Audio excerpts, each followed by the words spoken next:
Are you looking for inspiration on a daily basis? Well, check out Deal to Heal Teas.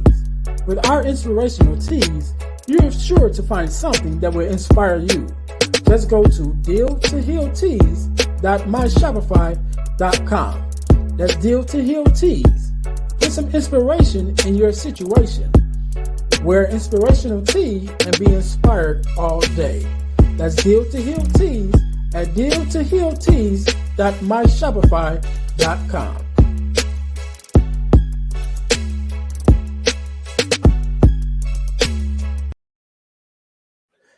Hey guys, this is Earnest James, host of the Deal to Heal with E. James podcast, and I got a question to ask you. Could you buy me a cheeseburger? Better yet, could you buy me a value meal? Yes? Well, guess what? I don't need a value meal. However, for the cost of a value meal, you can support this podcast to keep us on the air. Just go to Patreon/Deal to Heal podcast and choose any one of the 3 tiers that's available. And if you just want to make a one-time donation, go to Cash App and make a donation to $EJames, the number 418. Make a one-time donation to the Cash App, or again, go to Patreon to support this podcast and keep us on the air. Thanks in advance. Be blessed.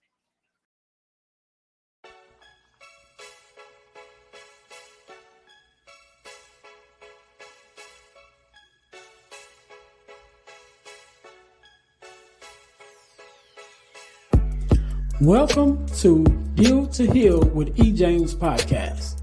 On this podcast, my guest and I will discuss topics and ways to help us to heal in every area of our lives. I believe that everyone can live a life that is happy, healthy, and whole. So I'm on a mission to help people to deal, heal, and fulfill. Deal with your problem, heal from the pain, and fulfill your purpose.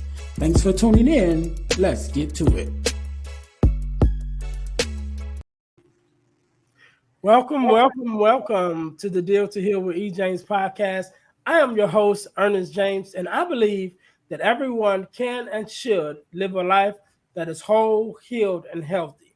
And therefore, I'm on a mission to help people to deal, to heal, and to fulfill. To deal with your problems, to heal from the pain, and to fulfill your purpose. So thank you guys once again for tuning in to the Deal to Heal with E. James podcast. If you haven't already, make sure that you subscribe to our YouTube channel, our Facebook page, and also to our podcast on Spotify or wherever you are listening, wherever you listen to your podcast distribution. I got that all messed up, but y'all know what I'm talking about. You've been listening to the podcast, you know what to do. Also, I'm going to tell you guys how you can win $100 from the podcast. But you got to stay until the end of the show to get that information. So make sure you stay and make sure you listen. Also, guys, we got a lot of stuff going on. I definitely want you to check out our website at dealhealfulfill.org. You'll be able to see the different things that I have going on with the speaking engagements, with the ebooks, with the t-shirt line, also with the podcast itself. It's sort of a 3-point business model, I guess you can say. So please check that out. Again, also check out our ebooks at ebooksbyejames.com. And yeah, so I'm really excited about that. And I definitely appreciate you guys' support and supporting me with the things that I have going on, as well as listening while I try to bring myself and others onto the podcast to bring some healing to every area of our lives. Right. So I always say I have not dealt with everything, neither do I want to deal with everything.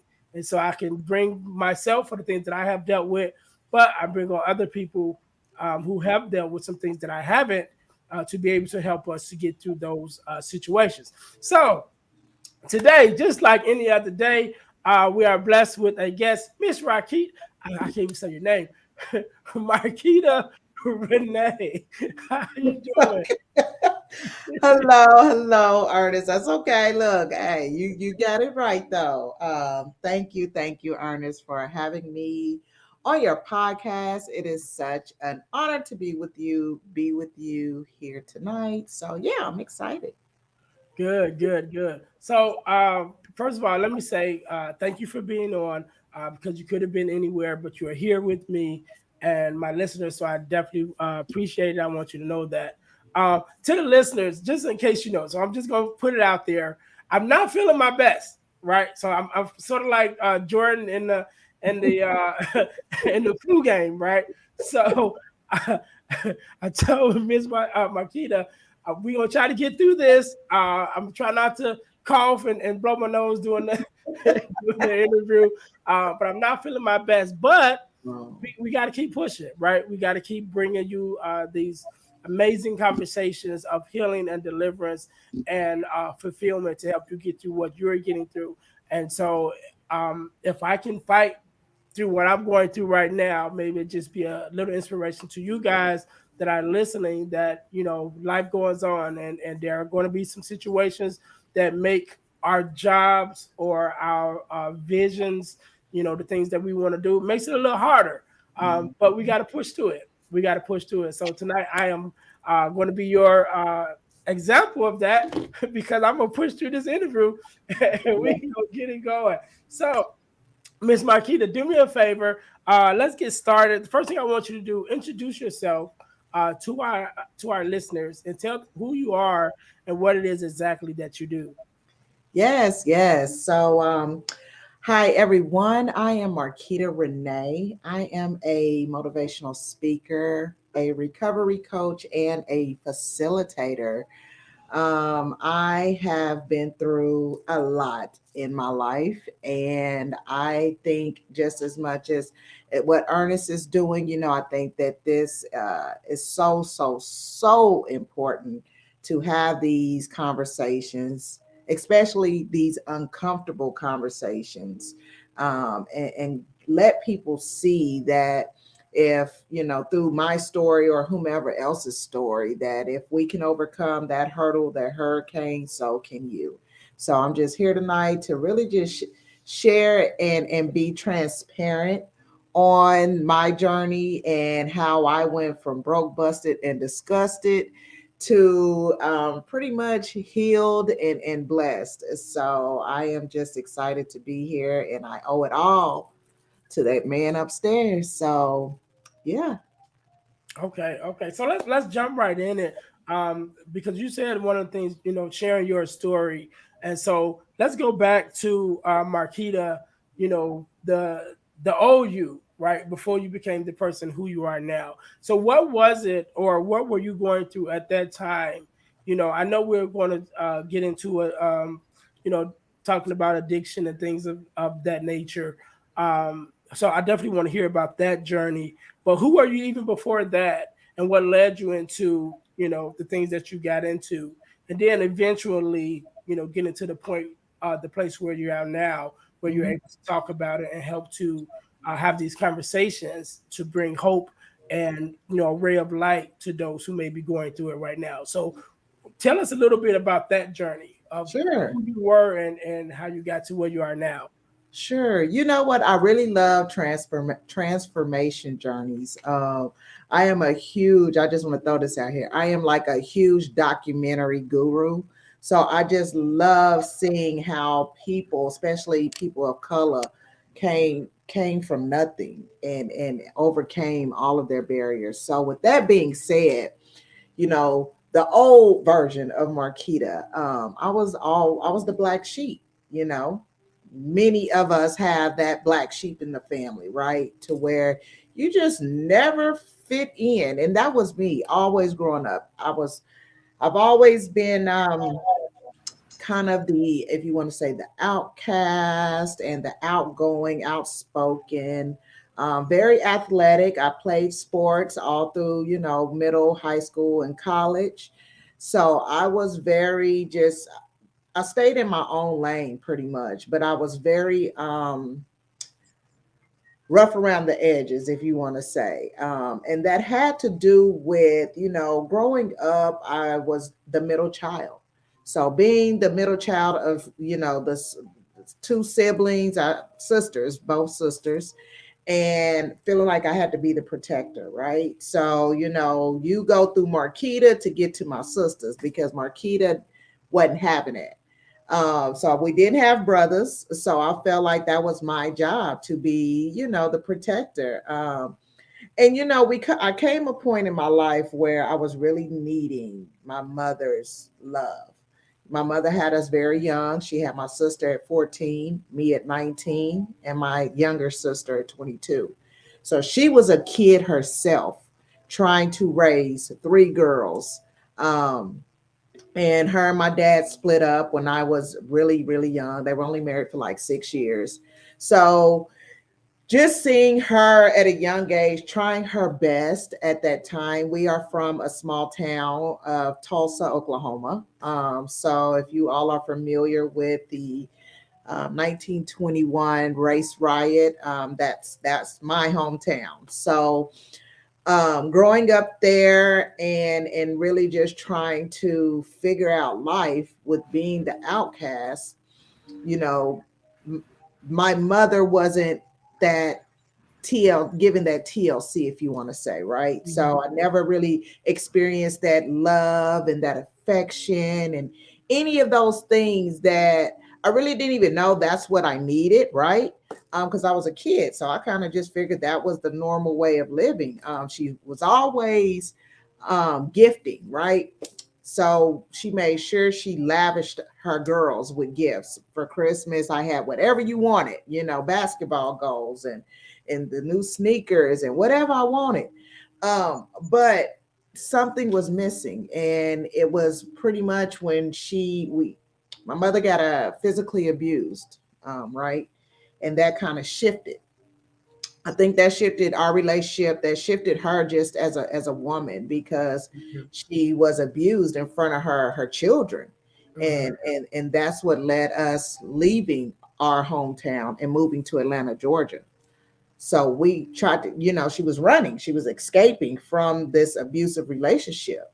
Um, and with that, being in a whole new state at the age of 10, I felt like now I got to learn a whole new identity, new environment, new friends, new all of that.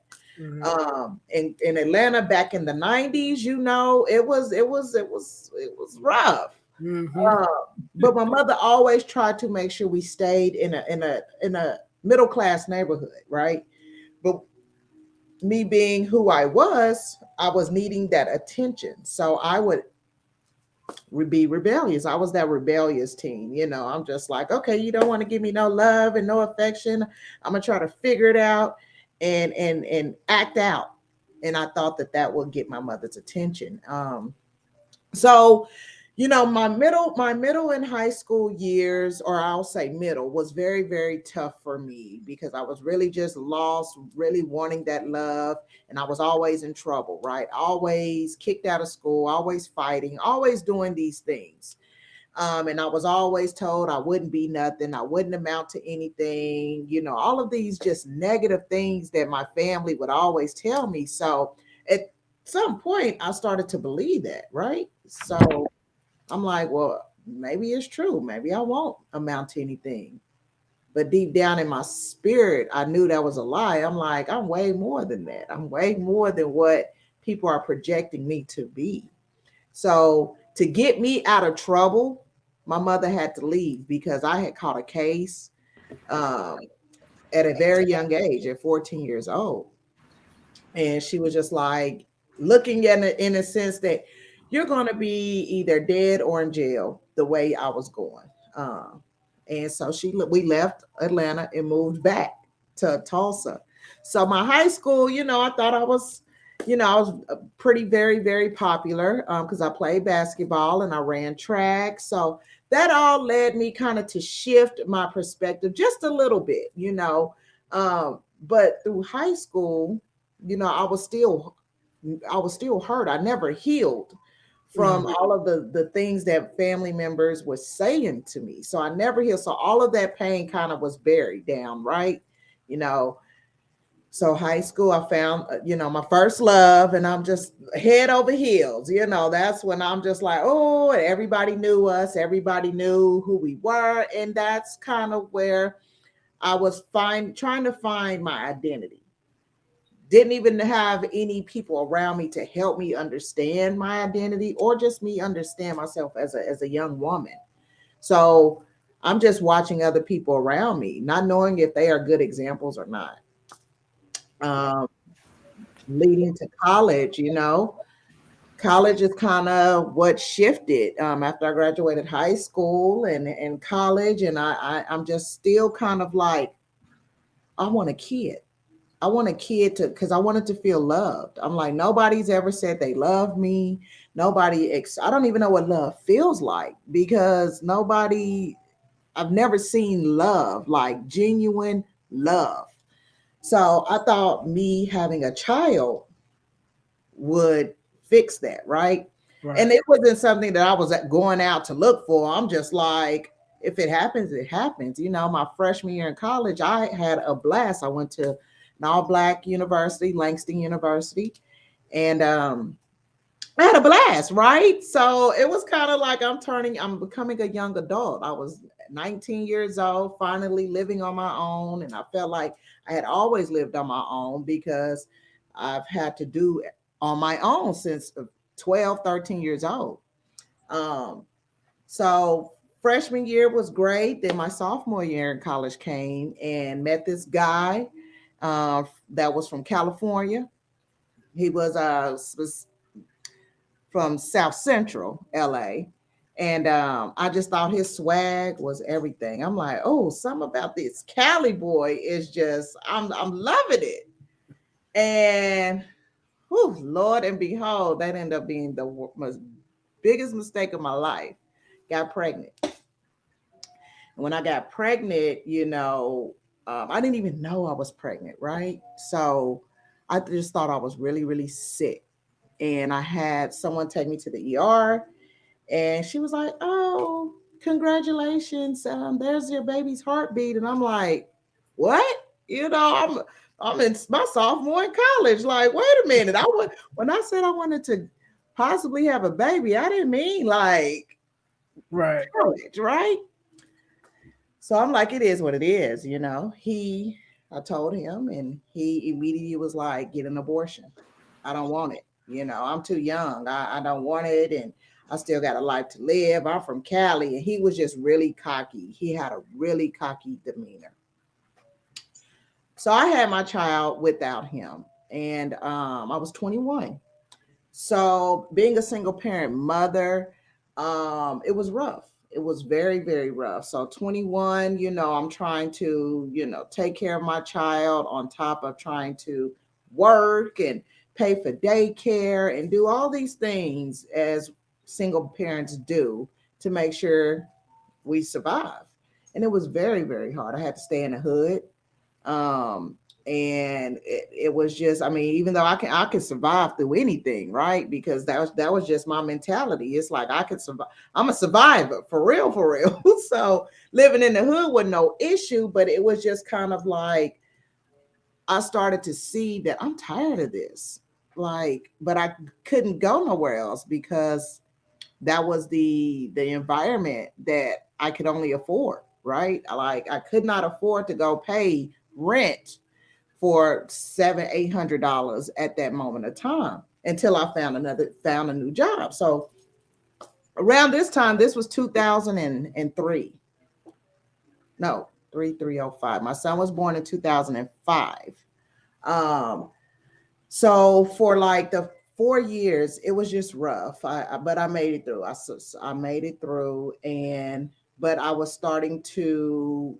Me and his dad were just always bumping heads. Always, he never helped, and I just had so much anger. So it was like I had the past anger from when I was in middle school, from when my mother and sisters and everybody would tell me I wouldn't amount to anything, to now a man telling me that I wouldn't nothing. He verbally cussed me out, physically, was spit in my face. He just kind of degraded me as a woman. And I couldn't understand how someone who I just had his child would treat me like that.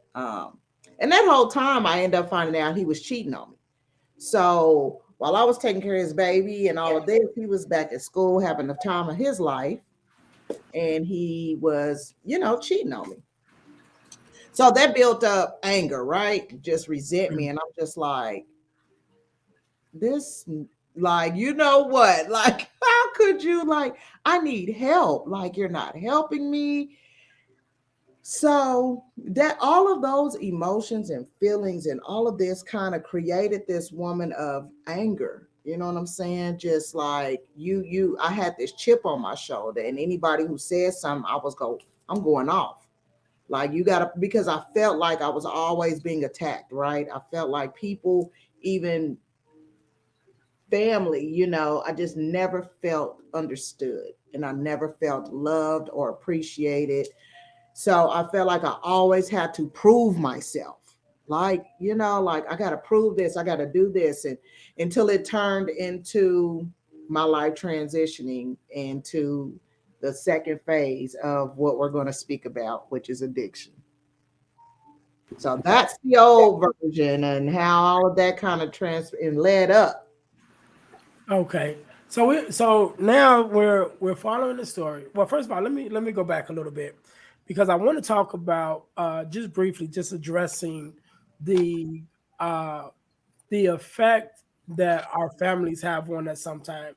Yes. And sometimes, being um, that one person who feels like they're the outcast, and sometimes we are, and sometimes it's not even from a negative point of view. Sometimes we can be the outcast for doing something positive. Yeah.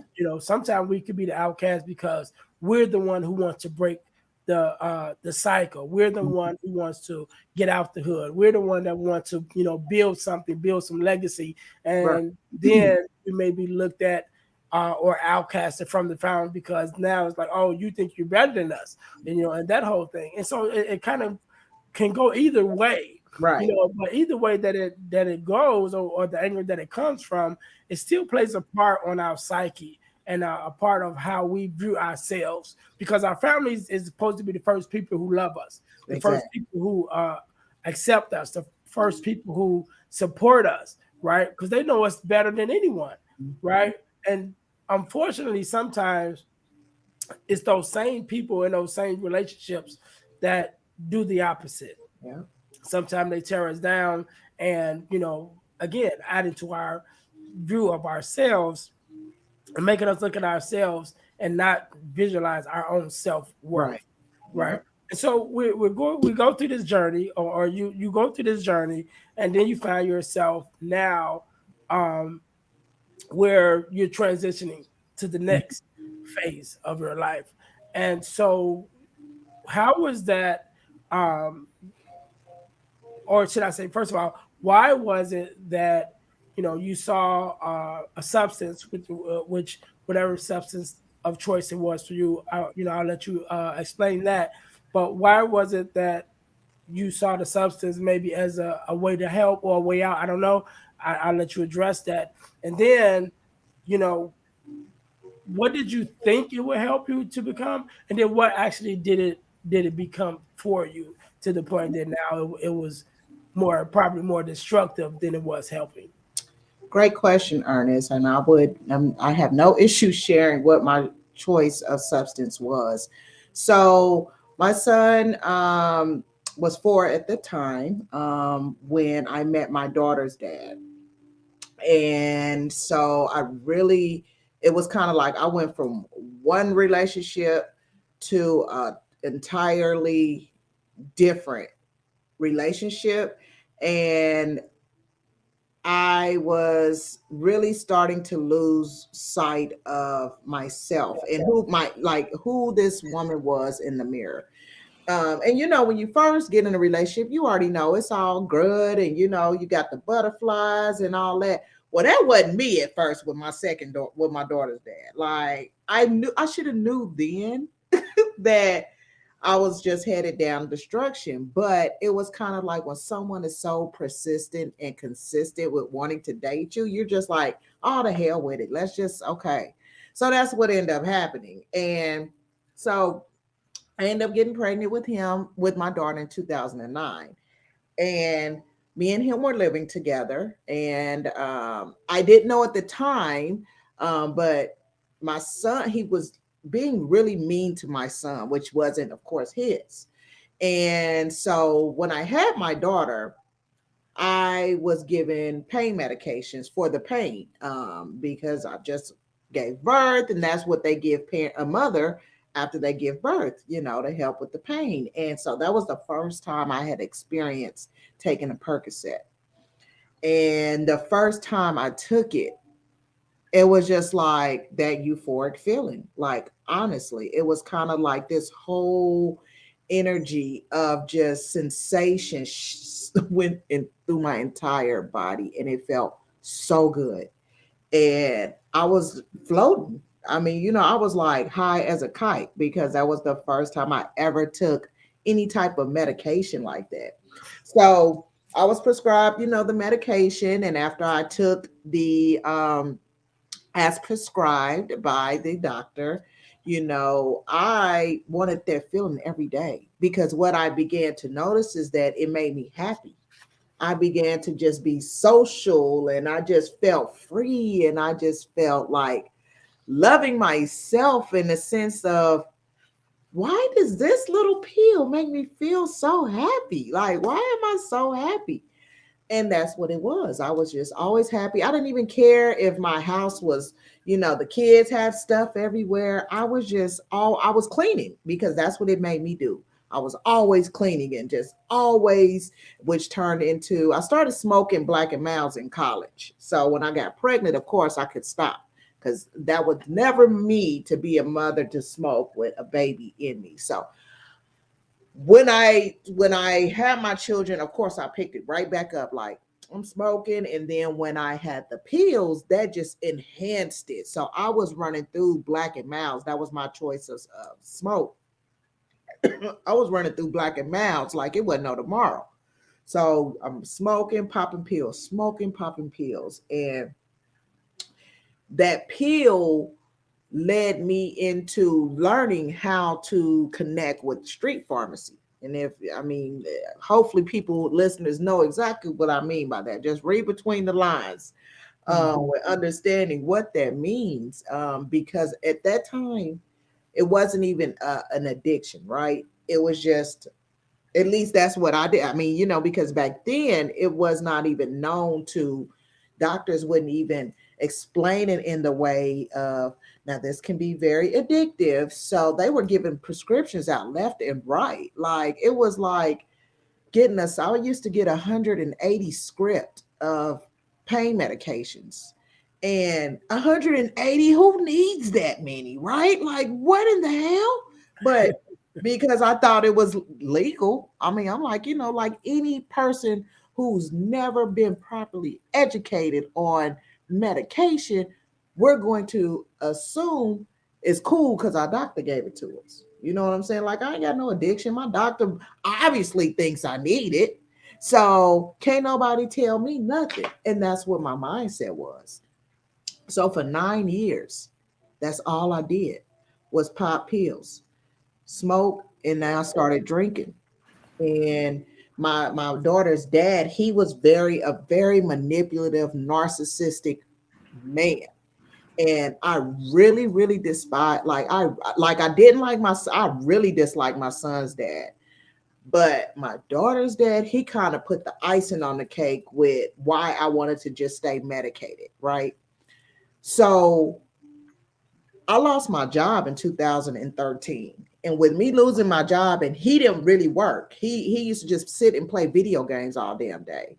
So me being a full-time mom, full-time girlfriend, full-time everything, and still trying to keep up with this habit of my pills, I'm like going crazy. I'm like, I done lost my job. How am I going to afford anything, right?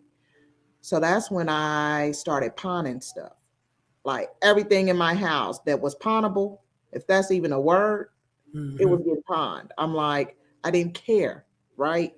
I went into that darkness of my kids' toys, my kids' PlayStations, my kids' tablets, anything that I can think of, TVs. I would pawn it, and then knowing I would go donate plasma just to try to have some money to act like I got my shit together. And again, I had no idea I was going down a spiraling cycle. I just was trying to keep up my habit. That's all I cared about. And but I always made sure before I had lost my job, I've always had a good job, right? Like nobody knew that I was popping pills. Nobody. Because you look like a normal person. You get up and go to work and do what you do and things like that. So nobody ever knew.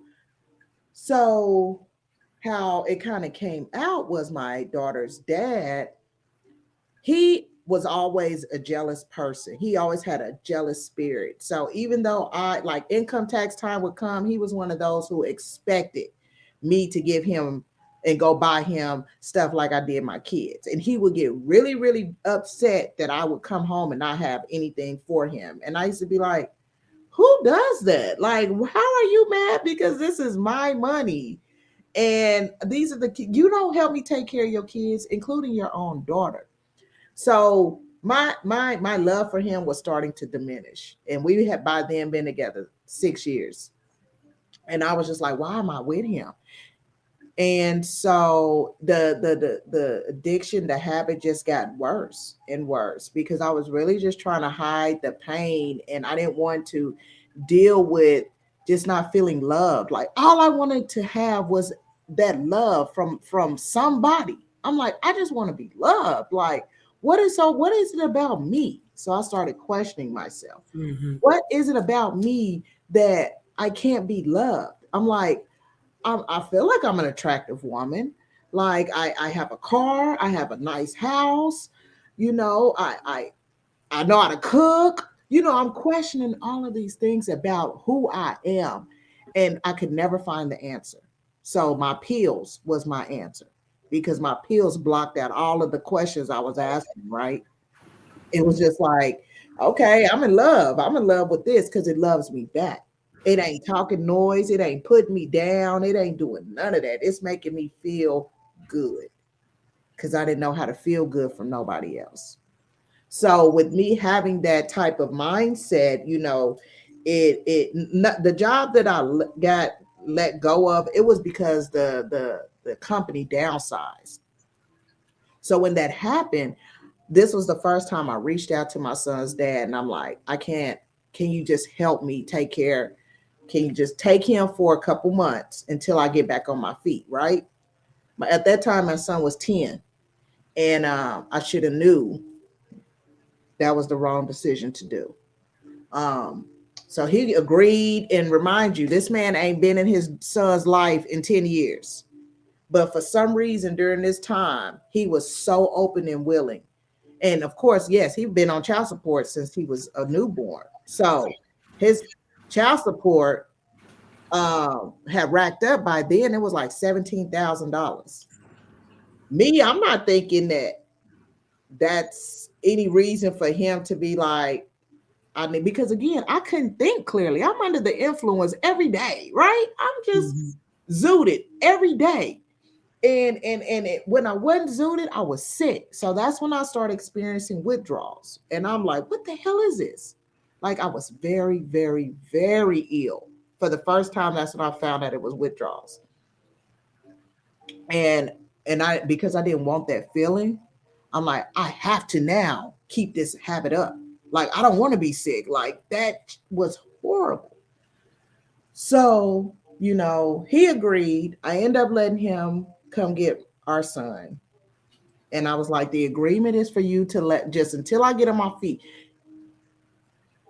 That situation turned into him saying, no, I'm not giving him back to you. He doesn't live in the state I live in. He lives in, at that time, it was Texas. So I didn't know though. I didn't know where in Texas he lived because that man despised me. So we hated each other so much. So when that situation happened, I end up calling my dad and I'm like, I need to go to Texas. I'm like, I had somebody locate where my son is at. By then, of course, I had a job, you know, which I knew it was going to happen.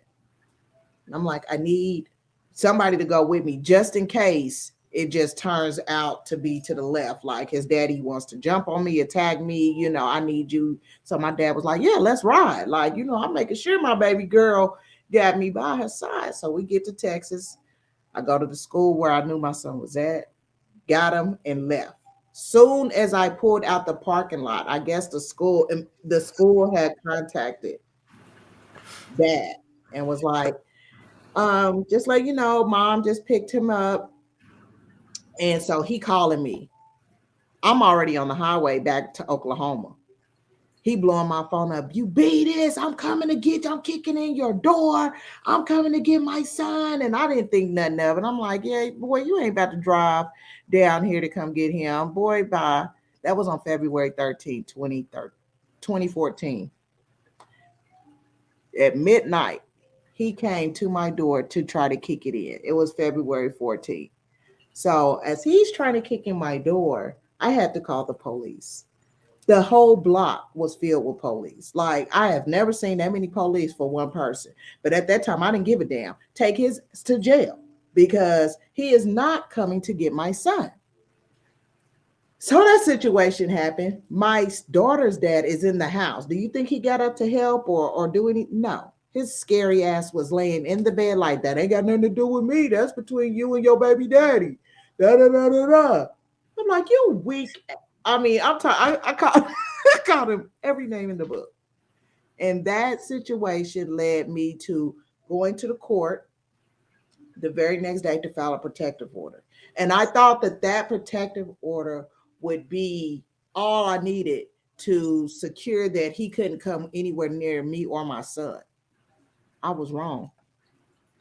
The last day of school, he waited a couple months, so it cooled off.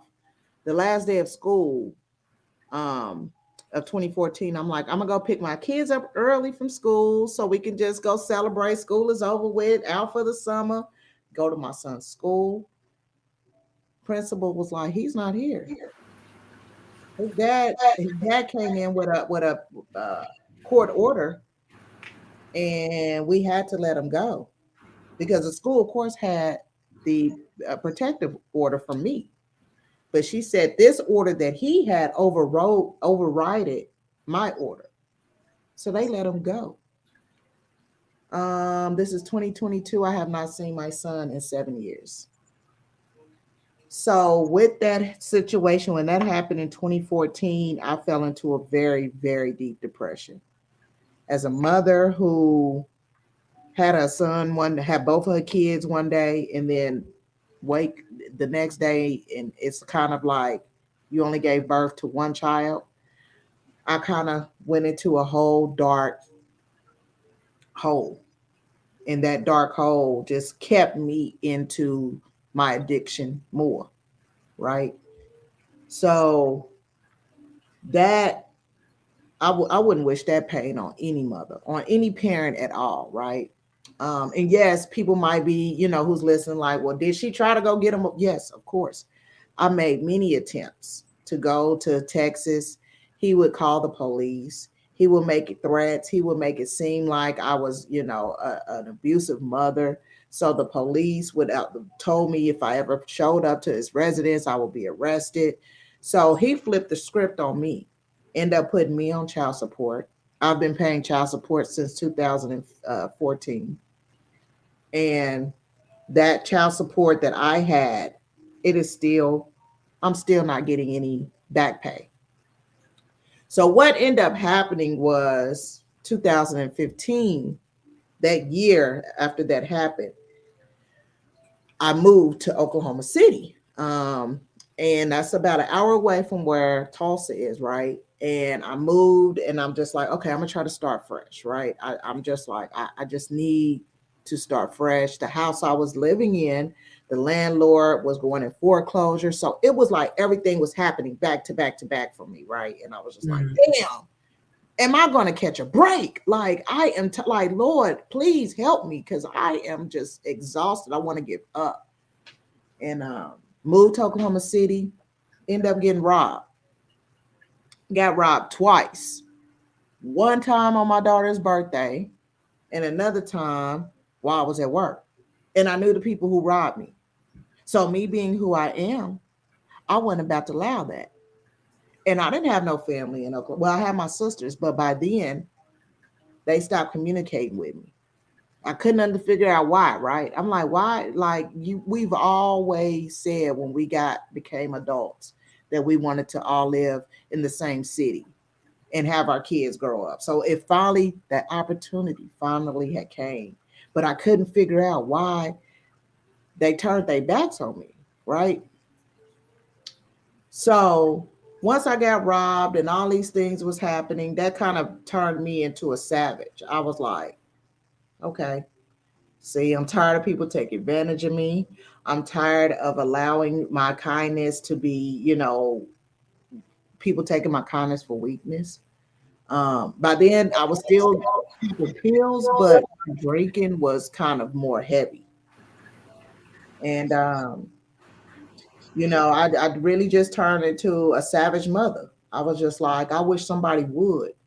I ran up in this woman's house who I knew robbed me, and you know, had to fight her because I'm like, how dare you? I let you come in my home. And I knew she robbed me because the neighborhood was basically saying, this girl didn't going around trying to sell stuff. And I was just like, what is she trying to sell? And it was my stuff. I'm like, the audacity. So that situation happened, and that led me to having to leave this Oklahoma City. Now, while all this is transpiring, I'm still, as a mother, trying to figure out how the hell did the court let this man take my son? Like, how? Like, it makes no sense. Come to find out, my sisters, he been having contact with my sisters. He had been allowing my sisters to come see my son. When I found that out, and how I found that out was through social media. So one of my homegirls at that time was like, girl, your sister got a picture on Facebook with your son? I was like, huh? I was like, how? Wait, what? So when I seen it, I'm like, hold up. How? And by then I hadn't seen my son in 2 years. I'm like, how is this even? Wait, what is going on here? Like, how are you able to see him? And I'm having such. So somehow, some way, she made cahoots with my son's dad to keep me out of his life, but they remain in contact with him. Still to this day, I have no relationship with my sisters because I can never understand how you can do me like that and tell me you ain't got nothing to do with me knowing where or why y'all have done this to me. So all of that happened, and like I said, it all transpired. And so when I left Oklahoma City in June of 2015, I get in this relationship. Well, I was kind of in a relationship before I left, but I end up bringing that relationship to Tulsa. That relationship led me to having the task force surround my house in November 2015. So you talking about a domino effect of all of these events. Every year, something was happening in my life, like back to back to back to back. So okay, 2000 and the end of 2015, I go to jail. I go to jail, and again, I'm still. By then, my mind is like, I'm tired of popping pills. Like my body was exhausted. I wasn't. I was so I was so unhappy. Um, I was missing my son.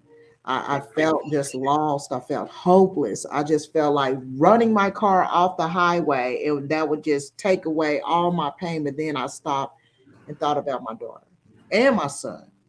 The moment that I did have that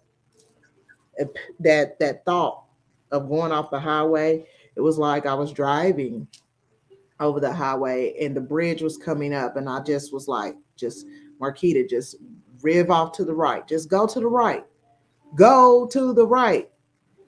And so like literally my hand is on the steering wheel, and it was like something just pushed me back on, and it was kind of like I was in a daze, and I felt like God was basically saying, it's time for you to wake up.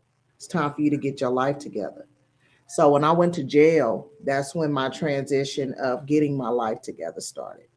So I needed to hit rock bottom. And that's when I hit rock bottom with everything that had already transpired. And then when I go to jail and they telling me I'm about to face 10 years in the penitentiary, I'm like, what the hell for what? And my charge was harboring a fugitive. So this man that I brought to live with me, he was a fugitive. And here I was, I'm that down ass woman. Like, I'm riding for my man, you know what I'm saying? I'm doing this, I'm making sure. But because my mind then was so gone, but then I was already starting to wake up a little bit to the fact that the judicial system ain't for black people. They don't give a damn what charge it is. They already go hammer you regardless. So I knew to never just speak and say anything. I'm like, their mind was already made up the moment they came to my house. They were going to pin charges on me, and I had never gotten in any trouble. So I just kind of went with it, was like, I don't know nothing, right? I don't know nothing. Whatever y'all go do it, because I'm not gonna say I didn't care, but I was tired, Ernest. You just kind of get to the point to where I'm throwing in the towel. Like, I can't take anymore. And that's where my mom was at. I'm like, if that's what y'all want to give me, give it to me. So I went to jail. I had time to sit in there to think. As soon as I got out, I had an eviction notice on my door. I'm like, and this was now around Thanksgiving. I'm like, now, damn. I mean, Lord, you just keep bringing the hurricanes to me. I'm like, the enemy will not let up on me. I'm like, what the hell is it going to take? And I heard a voice say, it's going to take you to change your life. If you don't change your life, you go end up doing something, or you're going to be so depressed to where you will miss all the years of your daughter's life. You will end up missing just you as a person. It's time for you to find yourself. So boom, that journey led me to really going into a deep spiritual journey. And that's kind of what led me to where I'm at today. And that's a whole nother story, how I got here. So I don't know if we have time to share all that, but as you see, each chapter of my life has been a transition and a growth.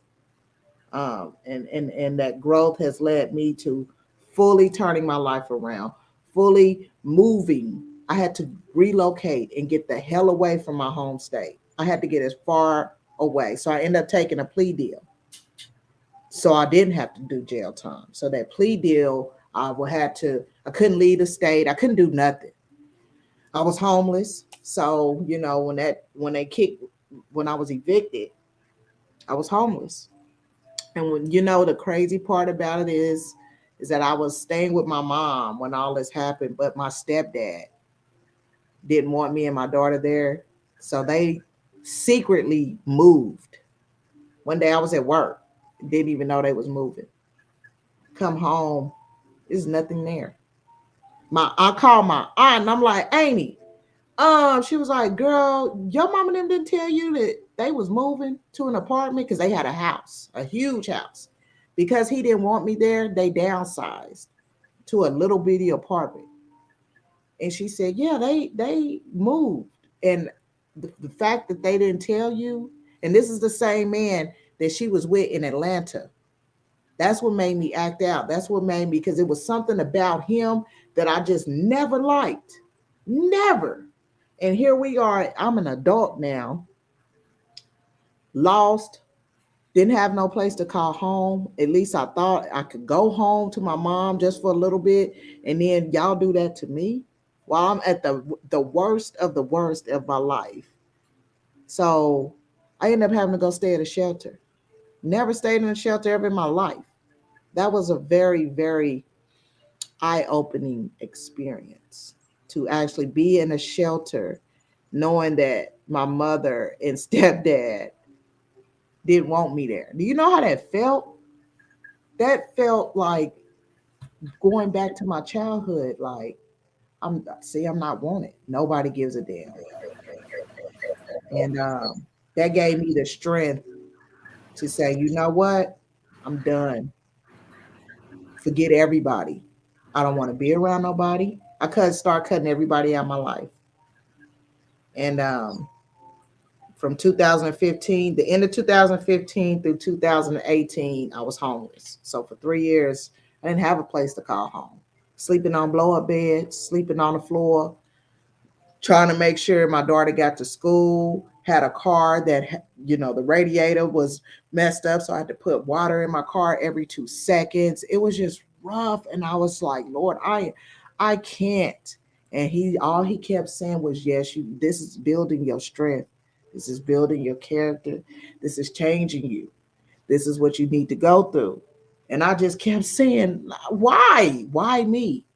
He was like, because these waters that you going through, all these people can't swim. So I'm about to get you through all of this. And I just kept replaying, I got to get out of this. I got to get out of this. Like, I'm freaking homeless. Like, that was, I ain't gonna, it humbled me. It humbled me to the point to where anybody who has something negative to say, I just use that energy to fuel my fire to say, okay, you're right. You can kick me while I'm down, but watch how God go lift me back up.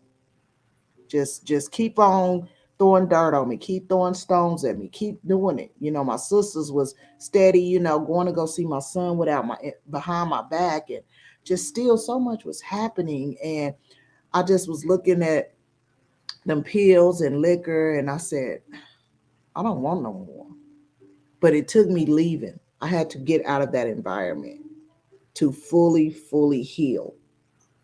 And when I left Oklahoma and moved to the East Coast in September 2018, I never looked back. Me not looking back, my life now, I was able to get my bachelor's degree. I just graduated in May of this year. Um, Congratulations. Thank you, thank you. I've been on the radio to share my story here in Connecticut. Um, I've been to New York many of times that I would have never been like, I'm in New York. I was just homeless, right? And here I am at the freaking Statue of Liberty taking pictures, living my best life, living life and actually starting to be free from those substances. Your body takes a while for it to readjust, right? You know, I had to renew my mind. I had to renew my energy, and that really my spiritual journey led me to fully understanding who I was as a woman and who I was no longer going to allow to others to try to take me back to who I used to be. And again, so much has happened in my life since I moved here. It's just a blessing. So next month will be 4 years of sobriety. And I am just truly thankful. And all I want to do is just show women um, that, if I can overcome all these hurricanes, and people ask me, like, how did you get through with you still not having your son? God. And knowing that he didn't make no mistakes, and knowing that I will one day see my son. He's about to graduate this year. So I'm hoping to make a surprise visit and show up for his graduation. So that is my goal for 2023. So y'all wish me luck, because I really been like, I just want to see my son. I haven't touched him physically, seen him in 7 years. That's a long time. So I wanna go back a little bit. So one of the things that you were talking about is, just with your journey, and I think you said 4 years of sobriety. Yes. Okay, so It'll be 4 years. Yes. okay, going on 4 years. Congratulations for that, first of Thank all. you. But so during that time, and to get into what you do now, because I know one of the things that if I'm not mistaken, that you do now is also have a like a peer support group. I'm not Yes, sure. Okay, so I wanted to talk a little bit about that. sure. But the reason why I like that is because I'm listening to your story, and when we're talking about how our families and the environment and having to move from where you were in order to get better, and so that's a change of environment, that's a change of people that you're around, that's a change of the atmosphere that you're in. And not only does that needed to happen for you to change, but now you are building that same atmosphere for others when it comes to the support group. And I'm very adamant about support groups. My story is a little different with my experience with support groups because when my mom passed away, I was taking bereavement. Uh, um, Not classes, but I was part of a bereavement support group Mm-hmm. that I joined to help me get through that period. And when I got there, I really liked it. It helped me a lot, and I said, okay, I want to stay. And so I stayed. And I became a volunteer, and I started working with the organization. And what I realized for the time period that I was there, it was almost a year. And within that year, it was only maybe three black families that came through there. And I knew it wasn't because, we didn't need it. And it wasn't because we didn't have loved ones that were passing away. But then it goes back to the stigma of therapy, the stigma of, needing help and reaching out for help Mm-hmm. that we sometimes have in our community.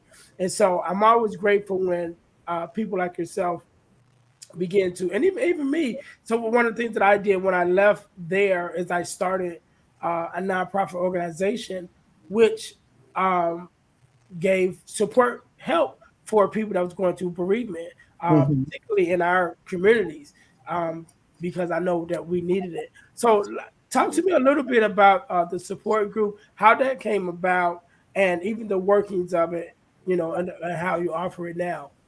Sure. So my second year of my bachelor's program.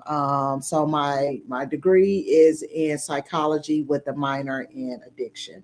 So there was a class that I was in, and we had to choose and find an organization that had to do with, had some sort of my mind just went blank. It had to do with addictions, pretty much. So I was doing research and I came across this organization called Smart Recovery.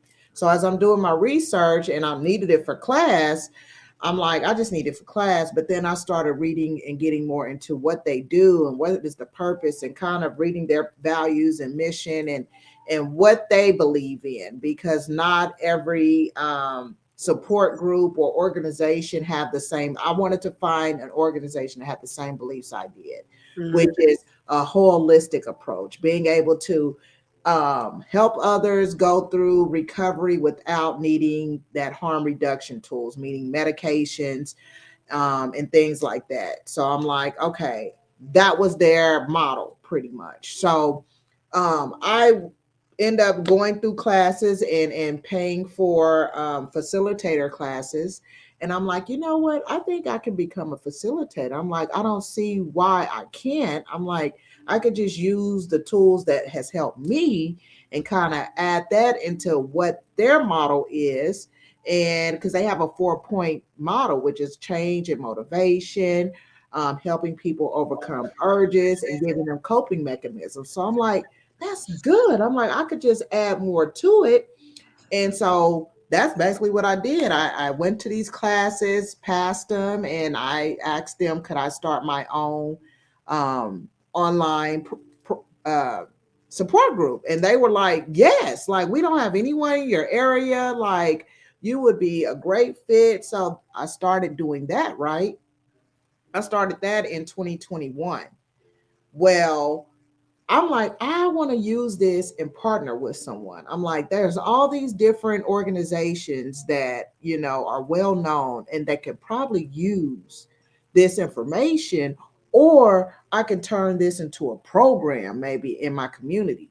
So me doing, networking and just going to these, webinars, and I finally found that connection. And this connection was, we would like to give you grant money to start this program in your community. And I'm like, me? Even though that was in the back of my mind what I wanted to do, it was just kind of like, so I was taken aback because I'm like, man, all this blessings that is coming my way from where I used to be to where I'm at now, I just still can't wrap my mind around it. So that opportunity came, and now I facilitate and coordinate the program in my community every Thursday, and it's slowly growing. But the more I get the word out and do things like that, I think it's going to really be a great thing. Good, good, good. That's great. So I want to talk a little bit before we go, because I want to talk a little bit about you and your motivation as far as being a motivational speaker, and where do you go for those opportunities? Are you speaking in schools and things now, and how is that going to be able to share your story, and what is that like for you to be able to share your story with others and see that transformation that they have just listening to what you've been through? So that opportunity or that journey is kind of still transitioning, because with me going to school and just graduating in May, that was my focus, right? So now that that's kind of done and I've marked that off my to-do list. Now it's like, okay, now I can package my story and start going into these schools. So I have, just I'll just go into the schools, and just when I see kids, because my daughter's, in middle school, so kids, see me, and from that, the teachers will see me like, you should come speak. So that's still in the making of really trying to package how I want to deliver it. But yes, my goal is to get into schools, get into universities, and really share not only my story, but also provide them with the motivation they need to understand not to go this route, like, the unhealed and not feeling loved, and just provide them a different perspective from that point of view, versus just letting them, because these kids right now need it. Oh my god, woo. So right now I have been, just networking and going to these, they have like these school seminars where you can network with people. So that is what I've been doing. It's a lot harder to get into the schools when you don't have a connection. So I think, again, if I found this partnership with this program that I'm doing, I know that I'll have an opportunity with speaking. Just so I'm just continuing to develop my craft and get better with how I do my speech. Okay, all right, all right. So, first of all, I want to thank you, Miss Marquita, for taking out the time to be here, to share your story with us. And I want to give you the last word. I want you to have the last word. I definitely want you to leave us with something that we can take from here, moving forward, just so that you know, a word of advice, and it have to be advice or information, whatever that word is that's laid on your heart to leave with us, or for anyone who may be dealing with addiction at this time, just a word to help them get through, the phase that they're in, so that they can make it to the other side. So I want you to have that moment to give us that. So I'll give you a second to think about that. In the meantime, guys, I told you guys that I would tell you how to you can win $100 from the podcast, and that is by joining our super subscriber contest. And what does that mean? That means you must subscribe to our YouTube page, our Facebook page, YouTube channel, and to our podcast on Spotify.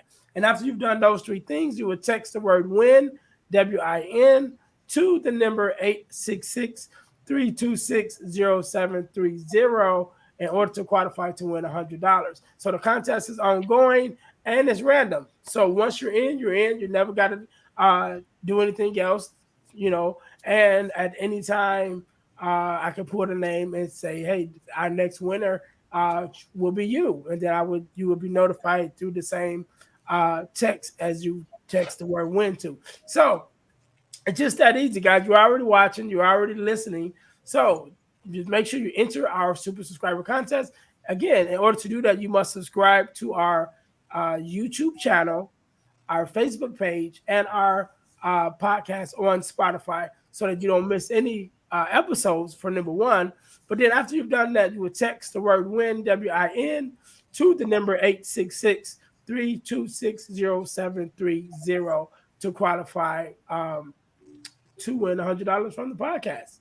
So that Awesome. being said, Miss Markita, I'm all messed up today. That's look, I understand.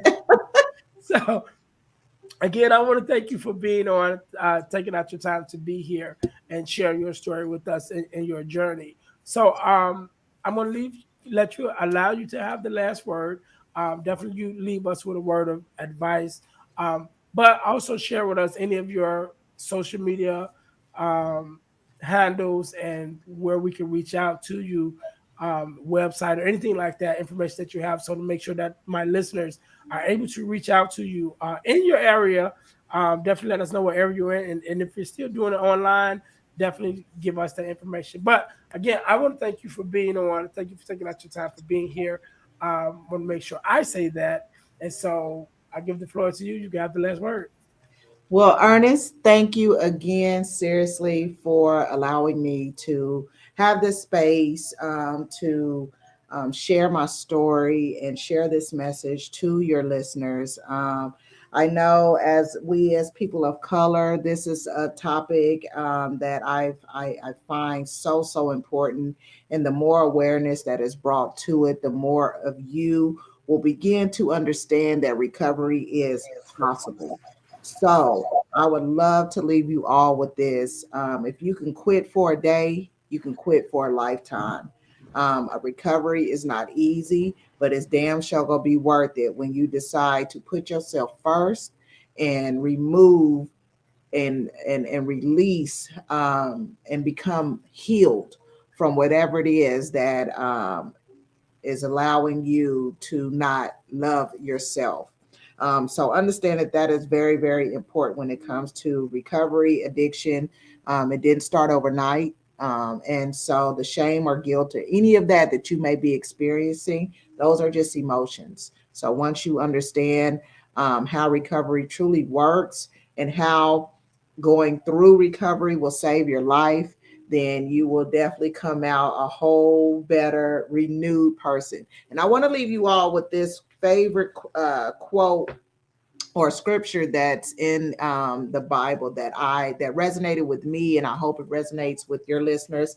And it's Romans 12:2, which says, "Do not conform any longer to the patterns of this world, but be transformed by the renewing of your mind." And that scripture sticks to me because we don't realize how much our families and being on social media, listening to the news, how that really conforms our thinking and has us really not understanding our own thoughts. So when you begin to quiet the mind and really understand those, some of those are irrational thoughts, you will begin to renew your mind. So I hope this message, touch someone. If I could touch one person, then I done done my thing. So again, thank you, Ernest. You all can definitely follow me. I am on TikTok and Facebook and Instagram under I am Markita Renee. I also have some ebook that you can check out on my website, which is oakservices.org. I do have a podcast that I have also started. I got to get back on it. So look out for that. So yeah, I just look forward to connecting. If any of you all are ever interested in joining my support group, I host it every Wednesday on Zoom. It might be converting to on live, either on Instagram or TikTok. I haven't figured out which platform I want to use yet. I might do both. So, y'all just got to stay tuned, lock in with your girl, and know that recovery is possible. So, thank you all for listening, and y'all have a great night. All right, and we can't do it any better than that. So again, to all my listeners, thank you guys for sticking around, even with me sounding the way I sound.